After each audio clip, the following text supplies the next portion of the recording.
자, 나 선생님, 어서 오십시오. 예, 안녕하세요, 예. 선생님. 예.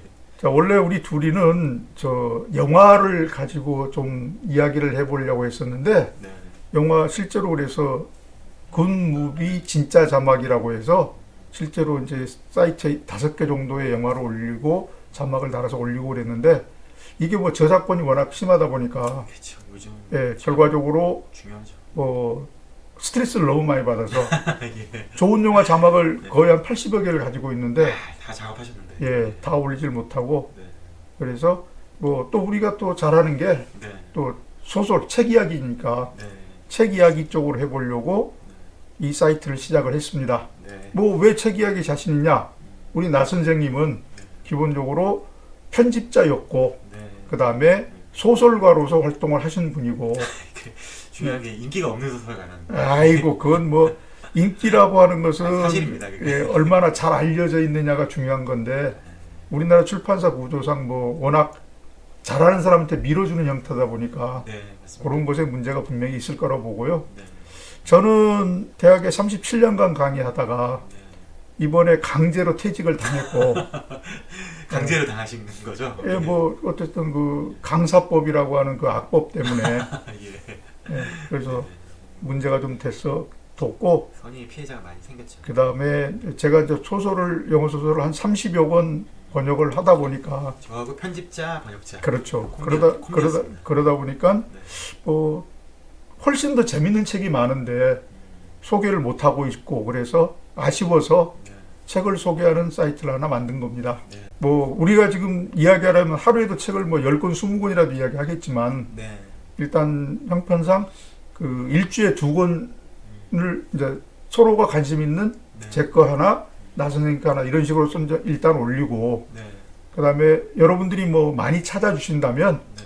일주일에 4개 정도까지도 예. 네. 생각을 하고 있습니다. 네. 그러니까 뭐 구독 많이 해주시고, 예, 저 좋아요 좀 많이 눌러주시면 열심히 해서 정말 지금은 절판됐거나 네.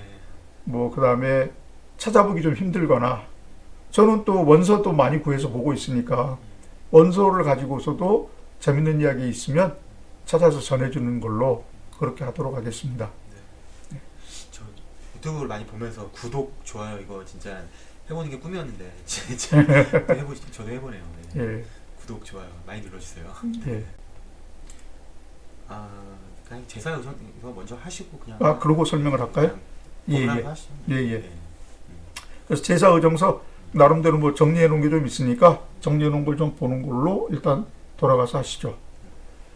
자, 뭐 잘 보이실지 뭐 예, 그런대로 보이실 것 같은데, 일단 The Fourth Protocol에서 84년도에 나온 거고, 제가 가지고 있는 것은 영어 원서 페이퍼백이라서 제 건 435페이지짜리입니다. 이게 예. 이게 국내 이건 국내에서 이제 번역이 된 건데, 번역인데 국내에서는 몇 쪽이냐? 494페이지네요. 예. 그러면 결과적으로 완역 아니라는 이야기입니다.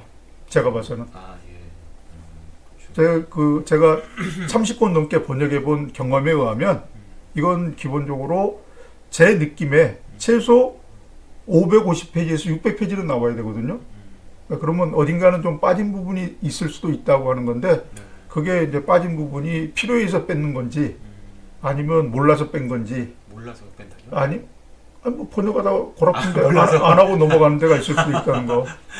아니 왜냐면 저도 무책임하게. 아니 저도 신기한 게 그 일본 애들 걸 80년대면 아마 일본 애들 걸 제가 봐서 중행했을 가능성이 높은데요. 네, 그런 예. 것이 관행이었죠. 그런데 일본 애들도 내가 보니까 상당히 필요 없다고 생각되는 부분을 잘 빼고 넘어갔어요. 아, 이번 애들도. 예, 제가 그거는 뭐 제가 일본 책을 직접 읽어본 건 아닌데, 일본 책을 중역했다고 하는 책들을 보니까 원서랑 비교해 보면 빠진 부분이 있더라고요.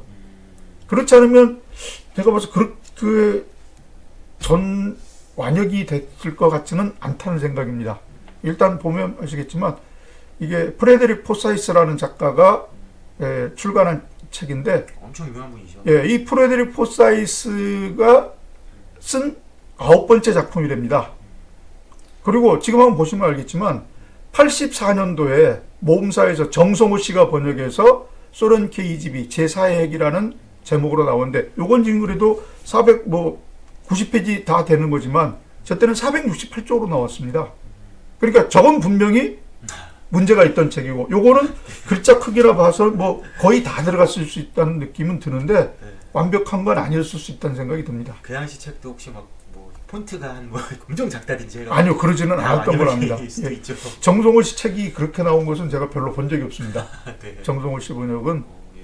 그리고 이제 여기 그 프레드릭 포사이스는 뭐 작가, 저자고 저널리스트고 네. 스파이라고 하는 게 좀 재밌지 않습니까? 네네. 특히 중동 지역에 활동을 할 때는 그 뒤에 한번 나오겠지만 MI6에 스파이 역할을 했다고 자기가 털어놨었습니다. 원래 기자로 제일 유명하신데 예. 스파이도 하셨구나. 예. 그리고 정치평론가 역할도 했고요. 국내에서 다 아실만한 거는 자카의 날. 자카의 날이죠. 그렇죠. 그게 데뷔작. 그럼요. 네. 자카의 날. 영화도 2번이나 만들어졌고. 예. 그게 워낙 유명하고 네. 살해할 수 있는, 대통령을 살해할 수 있는 방법이 너무나 자세하게 설명이 돼 있어가지고 그 책은 소련에서 정보부에서 필독서였답니다. 암살 교본. 예, 암살 교본으로. 우리나라에서도 그 팔면 안 되는 거 아니에요? 그 따라하면 어떻게 해? 사람들이. 그래서 뭐 그랬다는데 뭐 그렇습니다. 그리고 이제 이 소설 제목이 1968년에 제정된 핵 확산 금지 조약. 요즘도 우리 북한 관련해서 제일 많이 문제가 되고 있는 거죠. 네. 예, 비핵 보유국이 새로 핵무기를 보유하는 것. 그 다음에 보유국이 비보유국에 대해서 핵무기를 양해하는 것. 동시에 금지하는 조약입니다. 네. 근데 이 핵 확산 금지 조약에 4개의 비밀 의정사가 포함되어 있다고 상정을 하고 썼답니다. 그런데 그 제4 의정사가 뭐냐? 폭격기로, 우리가 폭탄 터뜨리는 거죠. 네. 일본에 터뜨렸듯이. 네. 그 다음에 탄도미사일. 유일하게 핵폭탄이 사용됐네요. 폭격기로. 예. 요새 지금 북한이 계속 탄도미사일이 다니다 계속 문제되고 있는 것. 네. 핵무기가 투사되는 통상적인 방법이 아니라 다른 방식으로 전개되는 걸 금지한다는 겁니다. 제4 의정서는. 여기에는 우편으로 배달이 되거나. 핵폭탄을 우편으로. 예, 그러니까 소형화되니까 그만큼. 예. 그 다음에 표적 근처에서 비밀리에 조립되어 폭발되는 것을 포함하고 있습니다. 여기는 주로 이제 후자 쪽의 이야기가 주로 언급이 됩니다. 그래서 이렇게 이제 이야기가 시작이 되고, 이 프레드릭 포사이스의 주요 작품의 특징이 뭐냐면 이게 대개 주변에 대한 것이 어떤 가장 핵심되는 내용으로 전개되기까지 주변에 대한 이야기가 좀 자세하게 나옵니다. 네, 그것 중에 대표적인 게 하나가 지금 저거죠. 그 런던의 도둑질 전문가인 짐 롤링스가 네. 어떤 고위 공직자 아파트를 텁니다. 12월 31일입니다. 다 자기 시골집에 가서 그 새해를 맞이하고 이러다 보니까 빈 아파트를 털로 들어갔는데, 흥청망청할 때죠. 예, 거기에서 1급 비밀 서류를 우연히 발견합니다. 근데 문제는 그 서류에 극비라고 도장이 찍혀져 있는 거죠. 네. 극비면 자기가 갖고 나올 수 없는 거죠. 그렇죠. 근데 집에 지금 가지고 나왔다는 이야기입니다. 그런데 이 도둑이면서도 결과적으로 애국심이 있기 때문에 결과적으로 애국 협도네, 협도. 예, 그래서 매국노 잡아낼 수 있도록 익명으로 서류를 MI5에 보냅니다. 지금 아까도 MI6도 나왔고 MI5도 나왔는데, 요게 이제 미국 같으면은 MI5가 FBI 역할, 국내에서의 역할이고, MI6는 CIA와 마찬가지로 외국에 대한 거 주로 한다고 보시면 되고, MI6 사상 가장 유명한 사람 있잖아. 제임스 본드. 제임스 본드. 예. 그래서 이제 그것도 이제 이야기 한번 하겠지만, MI6는 SIS라고도 불렸다고 하는데, 실제로 MI6에서는 SIS라고 부른 적이 없다고 이야기한답니다. 그러니까 MI6가 맞는 겁니다. 시크릿 서비스라고 이제 SIS라고도 불렀다고 그러는데, MI5와 MI6, 그래서 국내 국외로 구분을 했답니다. 그래서 이게 이제 이렇게 발단이 이렇게 되고요. 한편 그거부터 이제 멀리 떨어진 모스크바에서 그 영국에서 망명한 킨 필비라고 하는 유명한 사람이 영국에서 소련으로 그 망명했었거든요. 그 5스타라고 그래서 영국에 있었던 고위 공직자 중에 5명이 그 소련으로 도망갔는데, 이 그 중에 한 명이 킨 필비. 그거 다룬 영화가 팅커 텔러 솔저 스파이. 그렇죠. 예. 그 사람들이 사실 그 대학생 때부터 네. 거의 이제 막 뭐라고 그러지 약간 간첩이라고 해야 되나 아무튼 그쪽으로 근데 이제 빨갱이 사상이 예, 들고 장학금도 받고 이래가지고 그래서 예. 근데 이제 그 사람들이 다 이제 막 되게 뛰어난 사람들이라서 다 요직에 간 거죠. 그러니까 이제 그 처음부터 써먹지 않고 예, 그렇죠. 10년, 20년, 길게 보고 멀리 뒤에 보고 30년 보고 멀리 보고. 예. 그래서 그 소련에는 100년 스파이라는 것도 있답니다. 100년이나 한다고요? 그러니까 네. 100년이면 거의 3대를 내려오는 거지 않습니까? 야. 그러니까 할아버지 때 무슨 약점을 잡혀가지고 손자까지. 그거 협박하고 해서 100년 스파이라는 게 있답니다. 야, 그 3대가 3대째쯤 되면 변절할 법도 한데. 예. 요것도 또 100년 스파이가 하는 것도 다음에 제가 소개해드릴 요 중에 이제 제가 또 소개해드릴 책이 그거에 관한 게 있습니다. 100년 맛집 이런 것도 아니고. 그러니까 100년 스파이. 아이고 뭐 100년 손님도 아니고. 예? 사위. 예. 그래서 내가 그런 게 있습니다. 자, 그래서 이제 그랬고 모스크바에서는 이 킴 빌비가 어떤 소련 서기장에게 메모를 작성하고 있습니다.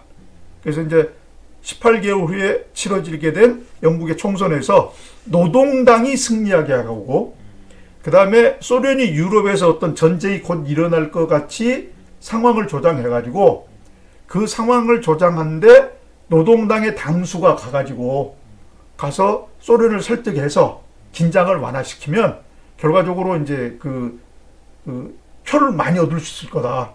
그래서 노동당이 정권을 잡을 수 있도록 하는 그것을 이제 하는데 그 노동당이 승리하면 우리도 극좌파들이 주로 하는 말 미군 추방하고 나토 탈퇴하고 이렇게 해서 마르크스 레닌주의자 급진주의자적인 새로운 지도자를 받아들인 형태로 이렇게 할 거다라고 하는 어떤 메모를 적습니다. 그 메모를 확인한 GRU 장군, 아까 제가 그랬지 않습니까? 네. KGB하고 GRU가 조금 다르다. KGB는 기본적으로 FBI 같이 소련 내 전체적인 것을 다루는 어떤 그 비밀 경찰이고 GRU는 군대 내 비밀 경찰입니다. 또 우리나라 같으면 옛날 같으면 기무사 같은 데죠. 네, 지금도 있죠. 예. 아니 지금 없죠. 지금은 기무 없고 이름이 바뀌었죠. 예. 그게 무슨 뭐 군수 지원인가 뭘로 맞아. 예, 바뀐 것 같습니다. 그래서 많았었죠. 예. 그래서 GRU 장군 한 명하고 크릴로프라는 학자, 그다음에 뛰어난 전략가, 그리고 필비 이것들이 협력해서 군비 감축을 지지하는 당의 입장을 이용해서 노동당이 승리를 거둘 수 있는 오로라 계획이라는 것을 작성을 합니다. 이름이 예쁘네요. 네. 오로라 계획. 오로라 계획. 그다음에 이제 그런데 이제 이렇게 해서 이제 우리가 이제 이게 거의 1부에 해당되는 이야기가 전개되고요. 2부에 해당되는 이야기가 조금 이제 여기 이제 이야기가 어쨌든 본론이니까 네. 조금 길어집니다. 노동당에서 활동이 좀 이상하다고 생각한 전직 공수부대원이었다가 지금은 MI5의 요원이 된 존 프레스턴이라는 사람이 아까 짐 롤링스라는 도둑이 보내준 서류, 비밀 서류를 보고서 그 훔친 서류가 열렬한 공산주의 반대자이자 남아프리카 공화국의 지지자인 조지 베렌슨으로부터 유출되는 것을 알게 됩니다. 이건 결과적으로 근데 뭐냐면 이상하다. 그럼 공산주의자가 왜 소련과 관련돼서 지금 문제가 되는 거지? 하고 생각할 텐데 이건 결과 나중에 속은 걸로 나타납니다. 베렌슨이. 네. 남아프리카 공화국 외교관 얀마레에게 넘긴 건데 마레는 사실 다른 국가의 요원인 것처럼 행동하는 소련의 위장 공작원이었습니다. 남아프리카에 있으면서 소련 스파이였던 거죠. 베렌슨은 그러니까 그냥 돈 받고 그냥 판 건데 판거 아니죠. 공산주의자이기 때문에 요건 이제 좀 사정을 좀 알으셔야 되는데 그 80년대 그때 한창 문제가 되는 게 뭐였냐면 그 남아프리카 공화국의 인종차별입니다. 아파르테이트라고 그러잖아요. 그래 심각했죠. 유럽의 거의 모든 국가가 남아프리카 공화국하고 이게 단절을 합니다. 그 외교 같은 걸. 예, 단절을 하다 보니까 이 베렌슨은 불만이 뭐냐면 남아프리카 공화국 열렬한 반공국가잖아. 열렬한 공산주의 반대주의자라고 했잖아요. 베렌슨 자체가. 예, 공산주의 반공운동을 하는데 왜 반공운동을 하는 나라에 군사협력을 왜 끊냐 이거죠. 그래서 자기는 아무런 돈 한 푼 받지도 않고 의리로 그 서류를 넘겨준 겁니다. 군사작전에 관한 거 준 거 전부 나토의 군사작전에 관한 거 그걸 원래 넘겨준 겁니다. 약간 신념 확신도 없네. 예, 맞습니다. 자, 그래서 이제 그 소련 이장 공장이 잘못 넘겨줬는데 MI6 국장 나이젤 어빈이라고 하는 그 사람이 진실을 들이대며 베렌슨하고 대면을 합니다. 너 정말 이렇게 지금 속은 거 아냐 모르냐? 몰랐다면 이번에 날 도와라. 해서 전향시켜서 KGB에게 역정보를 전하는 통로로 이용하게 됩니다. 스파이 전이네. 예. 오로라 계획 일환으로 소련 첩보원 발레리 페트로프스키. 여기 이제 나중에 소련 KGB라고 하는 영화에서는 예, 피어스 브로스난이 나오죠. 007에서 나오기 바로 직전에 저 거의 무명이다시피 하기지만 좀 유명해졌던. 그때 레밍턴 스틸 그렇죠. TV 드라마에서는 나왔지만 영화 배우로서는 크게 성공하지 못했던 예, 피어스 브로스난이 발레리 페트로프스키 소령으로 변장해서 영국인인데 그냥 아예 소련인으로 나오는구나. 여기서는 소련역이죠. 예. 여기서 윕스위치의 털을 잡는데 윕스위치가 어디냐면은 그 미 공군 기지가 있는 곳입니다. 그 옆에 자리 잡았다는 것은 그 옆에서 뭔가 공작을 하겠다는 이야기죠. 그렇죠. 예. 그래서 전국을 돌아다니며 쿠리에들이 몰래 숨기고 들어왔거나 아무런 해가 없어 보이는 물품으로 가장하에 들어온 꾸러미들을 실어 오게 됩니다. 쿠리에가 뭐예요? 쿠리에, 그저 운반꾼 아닙니까? 아니 홍콩 영화에 쿠리에 그거 보셔서 그렇지 않습니까? 들짐꾼. 예. 예. 영어인가요 이게 쿠리에가? 쿠리에가 아마 저 히말라야 산맥 오르려던 짐꾼들 뭐 이런 그래서 하여간 쿠리에라는 개념 자체가 그렇게 뭘 옮긴다는 뜻이 있나 봐요. 그래서 이제 그렇게 해서 가정에 들어온 꾸러미 시설입니다. 그러니까 어떤 걸 왜냐 뭐 애들 공 같은 거, 뭐 그다음에 무슨 물통 같은 거, 뭐 이런 것으로 그 핵폭탄에 필요한 부품을 12가지인가 13가지인가로 나눠서 그게 들어옵니다. 자, 근데 이 잘 들어오다가 사고가 생깁니다. 예. 글래스고에서 그 어떤 그 이제 물품을 들고 나오던 선원이 똘마니들 그래서 깡패 새끼들한테 뒤지게 맞고 병원을 실려갑니다. 네. 뜻하지 않게. 예. 뭐 밤중에 몰래 전화하려고 나오다 보니까 시비가 붙었겠죠. 예. 역시 그 양아치들이 제일 무서워요. 예. 근데 경찰의 신문에 회부되기보다는 경찰이 찾아가니까 자살을 해버립니다. 오히려 맞았으니까 뭔가 손해배상 청구하고 난리를 낼 것 같은데 자살하니까 당연히 이상한데 이게 또 기가 막힌 게 뭐냐면 이 존 프레스턴하고 아까 이제 그 MI5는 버나드 해밍스 형이라는 원래 국장이 있었는데 은퇴하기 직전인데 몸이 아파가지고 저 휴양을 가 있는 상태고 차석으로 있던 이제 그 친구가 자기가 이제 대리 역할을 하면서 하는데 이 프레스턴이 이 그 버나드 해밍즈 경의 아주 신복이었거든요. 그러다 보니까 꼴 보기 싫어가지고 주요하지 않는 부서를 계속 돌립니다. 계속 돌립니다. 뺑뺑이. 자, 뺑뺑이 돌리는데 문제가 뭐냐? 마침 그때 가 있는 데가 뭐냐? 항만국에 가 있는 거예요. 근데 선원이 사고를 당했잖아요. 그러니까 선원을 조사하러 간 거예요. 가서 이제 그 물건을 보다 보니까 이상하다 뭐 이렇게 선원과 전혀 관계없을 물건 같은 게 어떤 마대자루, 담배가루 통 속에 3개의 금속 디스크가 들어있는 걸 발견합니다. 금속이니까 당연히 야금학자에게 보여줘야죠. 금속을 하려는 야금학자에게 보여줬는데 다 하고 보니까 2개는 알루미늄이지만 나머지 1개가 핵폭탄 기폭 장치인 폴루미늄인 것을 확인합니다. 저것도 제가 성질나는 게 뭐냐면 우리 맨 처음에 번역된 것 중에 저걸 플루토늄이라 써놓습니다. 아, 플루토늄이라고요? 네. 그거는 함부로 이렇게 들고 다니면 안 되는 거 아니에요? 그러니까 폴루늄하고 플루토늄은 좀 다른데 그 원서에 보면 폴루늄으로 나와 있는데 플루토늄으로 해놨더라고요. 그러니까 그냥 우리 예전에 그 스티로폼입니까? 스티로폴입니까? 스티로폼이죠. 옛날에 처음에 스티로폴이라고 거 혹시 아세요? 그건 뭐죠? 처음에 스티로폴이라고 그랬대. 스티로폼을. 옛날에 그 표기법이? 네, 아니 표기법이 아니라 자기네들이 엉터리로 읽은 거예요. 아, 그렇게 읽은 걸 그냥 그대로 번역을 했다? 그대로 써가지고 사람들이 스티로폴 그랬거든요. 그 90년대 중반 이후에 와서 스티로폼으로 바뀌었어요. 저도 어렸을 때 스티로폴이라고 했던 것 같아요. 그러니까요. 네. 똑같아요. 폴로늄하고 플루토늄은 다른 건데 그렇게 번역을 해놨더라고요. 번역하신 분이 플루토늄은 워낙 유명한 말이니까 네. 어디서 들어보신 거라서 순간 생각도 않고 이제 그렇게 착각을 하신 번역을 거 했죠. 아닐까 싶어요. 그게 제일 웃기는 게 뭐냐면 네. 그런 것도 있잖아요. 우리 저기 그 뭘 건다고 그러죠? 저기 그건 생각나면 이야기하겠습니다. 예. 뭔데요? 아, 네. 예. 네. 그런 이제 야구박자 보여줬는데 결과적으로 폴로늄인 게 밝혀지고 이 사실을 정말로 싫어하는 MI5에 상관에게 보고하는데 보고 묵살입니다. 원래 싫어하니까. 예. 그리고 정치적 그 곡작하니까 그런 거 자꾸 신경 쓰게 하지 말라. 그리고 또 다른 데로 또 발령을 냅니다. 아, 예. 아마 제가 알기로는 여기 돌아다닌 게 아마 4번인가 5번으로 옮겨 다니는데 정말 웃기는 게 갈 때마다 갈 때마다 만나는 거예요, 결과적으로.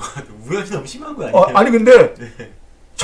정말 일하기 힘들고 어려운 데로 보내는데 가서 하다 보면 아무래도 뭐가 이상하다.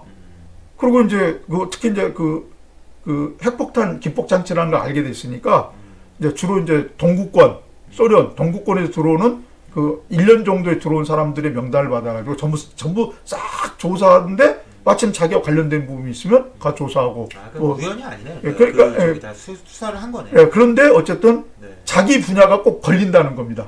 예, 그게 특징이더라고요. 그래서 이제 그렇게 해서 예, 그 MI6의 나이젤 어빙경의 도움을 받아가지고 그 이제 그 1년 정도에서 그 소련이나 이제 그 동구권에 들어온 사람들을 조사합니다. 그다음에 역정보도 계속 흘리고요. 네. 자, 그런데 이제 문제가 뭐냐면 아까 GRU에서 장군이 참여해서 4명이서 이제 그 계획을 세웠다고 그랬잖아요. 네네. KGB 작전국장 카르포프 장군이 이 계획의 존재를 알아차립니다. 오로라 계획을. 예, 오라게 알아차립니다. 그리고 서기장이 배경에 있다는 거 확인합니다.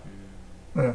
그래서 당장 그만두라 하지는 못하고 뭔가 문제가 있는 걸 찾아내야 될 거 아닙니까? 네. 그래서 크릴로프라고 하는 학자를 협박해가지고 계획의 내용을 알아냅니다. 이거 이제 협박해서 계획의 내용을 알아내는 방법이 이 크릴로프의 아들이 네. 예, 호모입니다. 아, 게이. 예, 그 사진을 전부 찍어가지고. 근데 요거 소련에서는 호모의 경우는 중형에 처합니다. 강제 노동소 수용소도 중형에 처하는 데가 있습니다. 거기는 3년 이상 살면 장하다 할 정도로 심하게 어디입니까? 저기 어디죠? 소련의 시베리아? 시베리아 쪽에 있어가지고 결과적으로 3년 이내에 거의 사망하다시피 하는데 무서운데요. 그게 아마 그게 중노동 최소 5년형인가 아마 그렇답니다.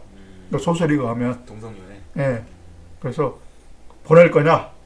그러니까 결과적으로 털어놓게 되죠. 그렇죠. 아들이 죽는데. 예. 그래서 전부 알아내고 사의정설 입원해서 소형 핵폭탄의 부품을 몰래 들여가서 조립해서 총선이 있기 일주일 전에 영국 공군의 벤투어디키지 인근에서 폭발시키는 건데, 예, 이 폭탄이 미국의 무기가 우발적으로 폭발한 것이라는. 미국의 핵무기가. 그렇죠. 그래서 증거를 남겨서 반미운동을 일으키게 해서 군비 감축, 그 다음에 군축 이렇게 해서 결과적으로 노동당이 정권을 잡도록 하는 겁니다. 그리고 그 노동당 내에서는 극좌파가 힘을 잡도록 수를 전부 쓰도록 하겠다는 건데 그걸 결과적으로 알아차린 겁니다. 상당히 그럴듯한 계획인데요. 뒤에 지금도 할 수 있을 것 같은. 뒤에서 근데 이건 정말 읽고서 네. 저는 막 손에 식은땀이 막 흘렀는데요. 자, 그래서 이제 프레스트는 다른 나라들이 작전의 연기를 밝히는데 보니까 조사에 착수한 지 한 달 후에 아주 실수만 거절하면 얼뺑이 첩보원이 하나 나타납니다. 체코슬로바키아 첩보원인데요. 프란츠 빙클러. 여기서는 이제 이때만 해도 체코하고 슬로바키아가 붙어 있었죠. 그렇죠. 그러니까 체코슬로바키아죠. 80년대. 예, 그래서 빙클러입니다. 그러니까 뭐 윈클러라고 쓰지만 뭐 독일식 발음일 테니까 빙클러라는 이름으로 위자를 가지고 히스로 공원에 입국해서 체스터필드에 있는 어떤 집까지 미행을 당합니다. 그리고 페트로프스키가 거기에 있는 무전기를 이용해서 사건이 생겨서 부품이 하나 안 왔다. 다시 보내달라라고 연락을 합니다. 그런데 그것을 결과적으로 미행을 한 프레스턴이 결과적으로 그것을 지켜보게 된 거죠. 이제 누가 예. 그 스파인지 알았네요. 예, 예. 그래서 이제 그 페트로스키를 미행을 했고 SAS 팀 하나를 소환합니다. 여기 SAS는 스페셜 에어 서비스입니다. 그러니까 공군 특공대입니다. 그리고 걔네들은 그 SBS도 있습니다. SBS 방송국 아니에요? 아니요, 그건 이제 그 바다에서 주로 하는 애들. 그래서 그 팀이 있는데 뭐 영국은 워낙 SS 팀이 유명하니까. 네. 그래서 이제 그 소환돼서 페트로프스키가 핵폭탄을 폭발시키려는 찰나 부상을 입히고. 네. 근데 중요한 건 프레스턴은 잡아가지고 소련에 망신을 주고 결과적으로 뭘 해야 된다라고 주장을 하는데 사살해 버립니다. 예, 그러면서 페트로프스키는 죽기 직전에 필비라는 말을 남겨 죽습니다. 필비? 그러면 당연히 킴필비라 생각할 거고 네. 소련으로 망명한 놈이 뭔가 문제가 있는가 보구나 이렇게 이제 생각을 하게 될 판이죠. 네. 예. 자, 그래서 이제 그 프레스턴은 이 작전을 필비가 의도적으로 망쳐버렸다고 이야기를 하는데 실제로는 그게 아니었습니다. 뭐였냐면 필비 자체는 페트로프스키의 소재를 모릅니다. 작전만 세웠지 네. 어디 있는지를 네. 네. 모르는데 그걸 누가 알아냈냐? 예, 결국 그 사람이 아니고 KGB 장군인 카르포프가 그 아까 얼치기 첩본을 해가지고서 핑클. 처리했는데 그게 뭐냐면 카르포프 장군에게 역정보를 흘린 겁니다. 어빈경이 아까 MI6의 어빈경이 네네. 역정보를 흘립니다. 니네 작전 다 알고 있다. 계속 이러면 전 세계 니네 망신 몽창 주겠다. 우리가 걔가 어딘지도 안다. 이렇게 역정보를 자꾸 흘려놓으니까 그것에 따라서 작전이 문제가 있다고 하는 걸 알게 되고, 그 다음에 빈클러 파견해서 오로 작전을 스포로 돌아가게 만듭니다. 자, 빈클러 보내줌으로써 카르포프는 페트로프스키가 생포되거나 언론에 노출되는 일이 없도록 어빈이 이해해주기를 바란 겁니다. 그러니까 보내줄 때에서 그걸 깨끗이 처리만 해주면 뭐 우리가 어쨌든 단서를 주겠다. 그렇게 해서 이제 처리를 했던 거죠. 근데 뭐 뒷얘기는 나머지 사소한 얘기가 이제 뒤에 좀 붙습니다. 뭐 한 20페이지 정도에 걸쳐 붙던데 프레스턴의 상급자이자 국장인 버나드 해밍경을 대리했던 MI5의 하코트 스미스라는 친구입니다. 이 친구는 정말 이제 영국 같은 경우에는 지금 일본 같으면 관방장관일 겁니다. 우리 같으면 예전에 총무처 장관격이거든요. 왕실과 직접 관계가 있고 왕실의 대변인 역할을 하는 게 관방장관인데 그 사람이 주도가 돼서 정보통합위원회라는 게 있습니다. 그러니까 MI5, MI6 그다음에 이런 사람들이 모여서 정보를 서로 교환을 하는데 하코트 스미스는 그 자리에 있을 때 자기만 학력이 낮다고 하는 것이 되게 불만입니다. 학력 차별이. 그러니까 아니 영국도 우리가 학력이 좋다 나쁘다 따진다 말을 많이 하는데 실제로 걔네들도 고등학교의 경우는 이튼이나 헤롤드가 나와야 정상이고 그 다음에 그 대학은 옥스포드, 케임브리지를 나와야 좋은 길을 가는 겁니다. 근데 그게 웃기는 게 뭐냐면 우리 사립학교에 대한 것을 걔네들은 공립학교라고 하는 거 혹시 아세요? 옥스퍼드가요? 아니 고등학교. 다 고등학교 공립학교라고요? 공립학교, 퍼블릭 스쿨이라고 그래요. 네. 우리는 사립학교잖아요. 좋은 데가. 그렇죠. 좋은 데가 그렇죠. 걔네들은 공립학교입니다. 좋은 데가. 이름이 그렇게 돼 있어요 보니까. 그래서 이제 아까 말 관방장관이나 그다음에 나이젤 어빈, 이제 MI6 국장이나 그다음에 MI5 국장 이런 사람들 모이면 서로가 이름을 부릅니다. 네, 이름은 당연히 불러야죠. 아니, 성이 아니라. 이름, 그러니까 친밀하게. 그러니까 미스터 누구 뭐 이런 식이 아니고, 야, 너 이런 식으로 서로가 부르는데 자기만은 꼬박꼬박 나머지는 다 써거든요. 경이거든요. 무슨 경 이렇게 불러야 됩니다. 그게 쟤는 계속 이제 그게 마음에 걸리는 데다가 대학도 이류대학 나왔습니다. 옥스브리지가 아니라 지방대인가? 그런 것 같아요. 그러다 보니까 어떻게든 그 자리에 끼고 싶습니다. 그래서 그런데 아까 말한 MI5 국장이 곧 병으로 세상을 떠날 입장이고 그러니까 자기가 떠맡아 놨다고 생각을 하고 제일 눈에 거슬리는 존 프레스턴을 이리저리 돌린 거거든요. 그런데 결과적으로 판단 미숙을 이유로 국장자를 깨차지 못합니다. 그리고 아예 떠납니다. 인싸가 되고 싶었는데 요즘 말로 아웃사 끝내 아싸로. 그 다음에 프레스턴 역시 사임을 하게 되는데 나이젤 어빈경의 송해로 충분히 아들을 뒷받침할 정도로 연봉이 높은 민간 부분에 조사관으로 들어가게 되고요. 고연봉. 그다음에 이제 말에 아까 저기 그 남아프리카 공화국에서 위장 첩보냈던 애 네네. 공화국 정부에 체포되고 예. 베렌슨이 결국 KGB에 넘긴 정보는 어빈의 역정보로 인해서 의심스럽다는 판정을 받고 3년 이상 모아왔던 걸 싹 그냥 폐기합니다. 어빈이 아주 네. 지략가네. 예. 네. 그래서 이제 나이젤 어빈 경에 대해서는 이렇게 처리가 됐고요. 요게 이야기 이제 우리 소설의 전부였고 이런저런 뒷이야기가 이제 몇 가지가 있는데 옳게 예측한 사실이라고 저걸 제가 이제 그 유튜브를 찾아서 이제 만드는 거 아니요 그 구글을 찾아서 제가 만든 거거든요. 네. 그 대처 여사가 네. 87년 6월 18일 목요일에 총선을 실시할 것으로 소설에서 예측을 했습니다. 네. 근데 6월 11일 목요일에 실시함으로써 일주일밖에 차이가 안 났습니다. 이 프레드릭 포사이스가 엄청나게 자료 수집을 잘했다는 거죠. 네. 그래서 가까운 미래를 그렇게 일주일 정도 차이로서 맞출 수 있다는 거. 그것도 끝내준 이야기고요. 저도 이렇게 그냥 미래를 예측하는 진짜 놀라운 소설을 써야 되는데. 네.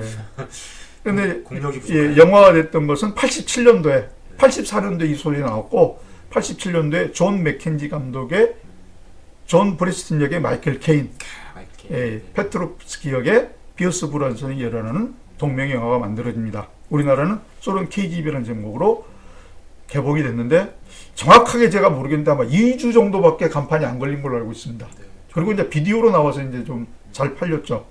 그리고 실제로 이 영화도 잘 만들긴 했지만 네. 원래 소설의 양의 5분의 1, 10분의 1 정도밖에 반영을 못하고 예, 그리고 큰 돈 들이고 만든 영화가 아니라서 조금 아쉬운 부분이 좀 있는 영화이긴 했습니다. 네. 예, 그 다음에 이제 찾아보실 분들은 또 구해서 보셔도 재밌겠네요. 예, 소련 KGB 영화 괜찮습니다. 예. 자막이 좀 문제죠?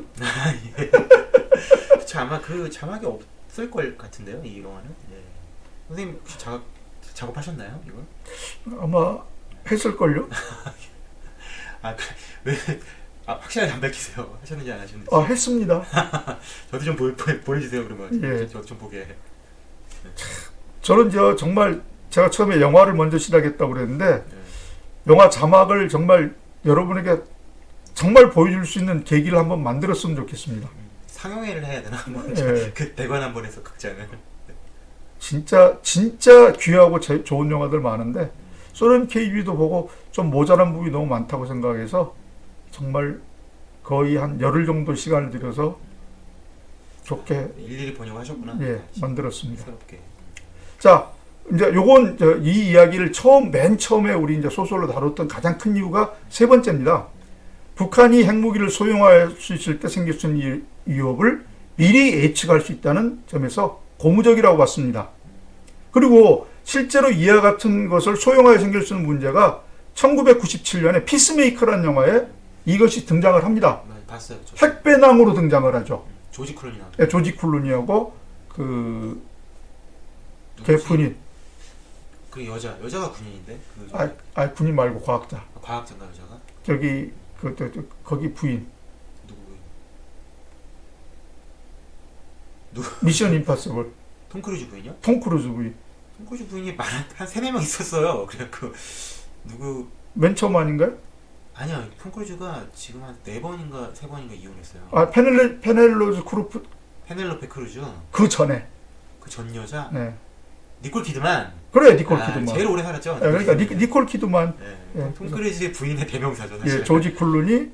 니콜 키드만이 주인공이 나왔던 피스메이커에서는 핵배낭으로서 소형 팩트를 보여줍니다. 네, 그 영화 재밌었어요. 자, 우리나라에서 1978년에 아까 말한 핵 확산 금지 조약에 정식 비준국이 됐고 북한은 85년 가입했다가 94년 탈퇴를 선언했고 2003년에 정식으로 탈퇴를 했습니다. 네, 그래서 요게 이제 제가 봐서 좀 관련이 있을까 해서 이렇게 만들었고 썸네일도